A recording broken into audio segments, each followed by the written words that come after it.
Hello students, in today's class we are going to see 4th standard English lesson number 18 that is growing up unit 3 start हो रहा है हमारे यहाँ से। इसके अलावा आपको कोई वीडियो चाहिए कमेंट सेक्शन जरूर बताएं, चैनल जरूर सब्सक्राइब कीजिए, वीडियो लाइक कीजिए, फिर साथ शेयर कीजिए। यहाँ पे हम देखने वाले हैं क्वेश्चन आंसर। तो यहाँ पे दो पोएम है एक्चुअली, ठीक है। तो एक तो थॉमस फ्रॉग है और एक बटरफ्लाई के बारे में है। सो here are two fine poems that tell us about the changes that take place in the life of a frog and a butterfly as they are growing up. तो paraphrase में देखिए, जो मिस्टर थॉमस फ्रॉग है ये कैसा है, little tadpole है। उसका नाम क्या है, टॉमी है। और वो ज़ोर ज़ोर से रोने लगता है, for he had lost his tail, क्योंकि वो अपनी टेल को खो दिया है। और फिर वो एक पीस ऑफ वुड पे बैठा है और चिल्ला रहा है, but his mother did not recognise him, उसकी माँ उसे पहचान नहीं पा रही है। For now he was no longer a tadpole, अब वो एक टैडपोल नहीं रह गया। टैडपोल क्या होता है, बहुत छोटा सा मेंढक होता है, मेंढक का बच्चा होता है। उस टाइम तक उसको ना टेल होती है, पूंछ होती है, वो होता है tadpole. He had grown up and now he was mister Thomas frog, अब कौन है, मिस्टर थॉमस फ्रॉग है। The butterfly, in the same way, a caterpillar with soft fine hair lay curled up on a leaf. अब उसी तरीके से आपको पता है कि इन दोनों की जो ना लाइफ का जो इनका स्टेजेस होता है ना, बहुत डिफरेंट होता है। लगता ही नहीं कि एक बटरफ्लाई हो सकती है कैटरपिलर से। कैटरपिलर कैसा था, सॉफ्ट था, फाइन हेयर थे उसके, कर्ल, और एक पत्ती पे ऐसे रहता था। She spun hard covering around herself and then went to sleep, अपने चारों तरफ वो क्या किया, ऐसा कवरिंग कर लिया और फिर उसमें जाके सो गया। As she slept she dreamed that she could fly, उसने क्या सपना देखा कि वो उड़ सकती है। Later on when she woke up, जब वो उठी, she found that she had turn into a butterfly, अब वो सच में उड़ सकती है। अब मीनिंग देखिए यहाँ पे, टैडपोल, फजी, क्रिसालिस, ये सब क्या है, तो ये सब स्टेजेस हैं। टैडपोल एक स्टेज है फ्रॉग का, जो टोड होता है। इसमें क्या होता है, सबसे पहले वो टैडपोल की लंबी पूँछ होती है, बट उसके आर्म्स और लेग्स नहीं होते, ठीक है। और फजी क्या मतलब कि covered with soft fine hair that sticks ups, जो उसमें चिपके रहते हैं। क्रिसेलिस ये स्टेज होता है life cycle of a butterfly, also the hard case in which a caterpillar lies till it is transformed into a butterfly. Who began to wail and why? A little tadpole named Tommy began to wail for he had lost his tail. तो tadpole, उसका नाम Tommy है, वो रोने लगता है क्योंकि वो अपनी पूँछ खो देता है।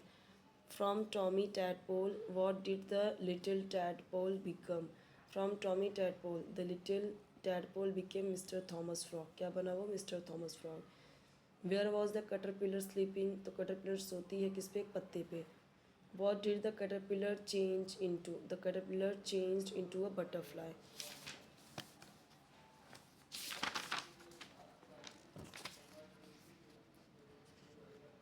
अब यहाँ पे देखिए, from the poem mister Thomas Frog mention one fact, इसके बारे में, the tadpole had lost his tail, one imaginary thing, क्या है, the frog was weeping and wailing, कि वो रो रहा है और चिल्ला रहा है। राइमिंग वर्ड्स यहाँ पे आपको क्या करना है, पिक आउट करना है। पोएम्स देखिए, mister Thomas frog from the poem, तो मिस्टर फ्रॉग क्या कर रहा है, वेल, टेल, लॉग, फ्रॉग, ये उसके लिए मिला है। Few more, sail, mail, jog, fog. Butterfly के लिए leave, as sleep,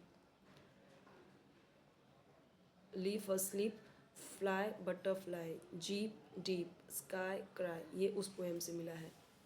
look at the pictures on page 41, तो देखना है आपको, और उसके ऊपर जो क्वेश्चन है, मिस्टर फ्रॉग का फेस और बटरफ्लाई का, वो बताना है। Mister frog is looking upset and crying and looking for his lost tail, उसके बारे में रोता है, ठीक है। The butterfly smiling happily, but जो बटरफ्लाई है वो कैसे हैप्पी है, खुश है, क्योंकि उसको पंख आ गए हैं। Open ended questions, what scientific facts did you learn from these two poems?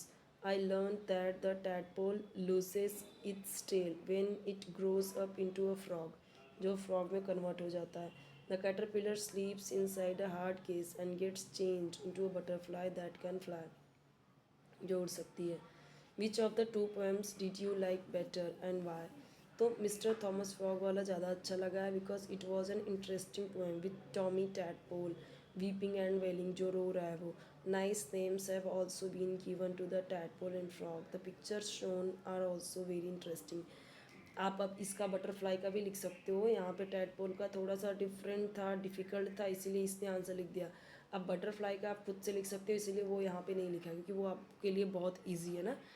क्योंकि आप ऐसे लिख सकते हो, I like butterfly because it's got wings, colorful wings, now it can fly, so that's why I like this। मतलब आप ऐसे बता सकते हो। ये थोड़ा डिफरेंट था, ये थोड़ा अलग था, इसके लिए इसने इसको बताया था कि अगर आपको दो में से कोई भी बोले आपके टीचर तो आप उसे कर सकते हो। बटरफ्लाई वाला आप इसलिए कर सकते हो because that was easy, you can do easily. It's little bit difficult, so that's why it's given already answer. Okay, now oral work. Read both the poems aloud with proper intonation. You have to read, you have to learn. Okay, find out more information about the life cycle of frog and a butterfly, because it's given in poem. Okay, whatever it's given in poem. So you have to gather information about life cycle of a frog and butterfly. Okay, present the information with the help of pictures, photos or diagrams. Students can make the presentation on a sheet of chart paper. On a chart paper you can also present. Okay, you can make this kind of activity. Now in the next video we will see the next chapter, chapter number 19, the ugly duckling. सो ये हम देखेंगे next video में। इसके अलावा आपको कोई video चाहिए comment section में बताइए। चैनल जरूर सब्सक्राइब कीजिए, वीडियो लाइक कीजिए, अपने साथ शेयर कीजिए। बहुत ही छोटा सा ये था, चैप्टर छोटा है इसीलिए आपको ये क्वेश्चन आंसर भी छोटा है, ठीक है। इसके अलावा आपके हर एक सब्जेक्ट की वीडियोस अपलोडेड है, आप प्ले लिस्ट में देख सकते हो। यहाँ पे ज़्यादा हार्ड वर्ड की मीनिंग नहीं दी गई है, बट ये आपको लर्न करना ज़रूरी है। आपके ये आपने पढ़ा है क्रिटसेलिस वाला, ये आपने पढ़ा है ईवीएस में, 4th स्टैंडर्ड की ईवीएस में, फर्स्ट सेकंड चैप्टर में ही है, ये आपने पढ़ लिया होगा, ठीक है। एग्ज़ाम में आपको ध्यान देना है कि ये इसी तरीके से आपको एक पैराग्राफ दिया जाता है, पैराग्राफ से ही ढूंढ ढूंढ के आंसर लिखने होते हैं, ठीक है। बट वो कैसे लिखना है, जितना ज़्यादा आप याद कर लोगे वो ज़्यादा बेटर रहेगा आपके लिए, ठीक है। तो इसके लिए वैसे तो आप पैराग्राफ में से आंसर ढूंढ ढूंढ के लिख सकते हैं। और इसके अलावा आपको कोई वीडियो चाहिए तो कमेंट सेक्शन में जरूर बताइए। चैनल जरूर सब्सक्राइब कीजिए, वीडियो लाइक कीजिए, फ्रेंड्स के साथ शेयर कीजिए अपने, ताकि उन्हें भी हेल्प मिले। और आप इसके अलावा आपके जितने भी सब्जेक्ट्स हैं, maths, English, Marathi, Hindi, EVS 1, EVS 2, हर एक सब्जेक्ट की वीडियोस आपको मिल जाएंगे प्लेलिस्ट में। अलग अलग प्लेलिस्ट बने हुए हैं, आप चेक कर सकते हैं कि हम देखेंगे, ठीक है। और इसके अलावा आपको कोई भी पार्ट चाहिए, ग्रामर का, व्याकरण का, निबंध, ऐसे राइटिंग, पत्र लेखन, चित्र लेखन, कुछ भी आपको वीडियो चाहिए आप कमेंट में बताइए। ये जो आपका नेक्स्ट चैप्टर है हम देखेंगे नेक्स्ट वीडियो में। ये थोड़ा सा लॉन्ग है तो ज़्यादा लॉन्ग नहीं है, हम देखेंगे नेक्स्ट वीडियो में इसको, ठीक है। चैनल को जरूर सपोर्ट कीजिए, बेल आइकन प्रेस कीजिए ताकि जब भी न्यू वीडियो अपलोड करूँ आपको उसका नोटिफिकेशन ईजिली मिल जाए, ढूंढने की ज़रूरत नहीं पड़े।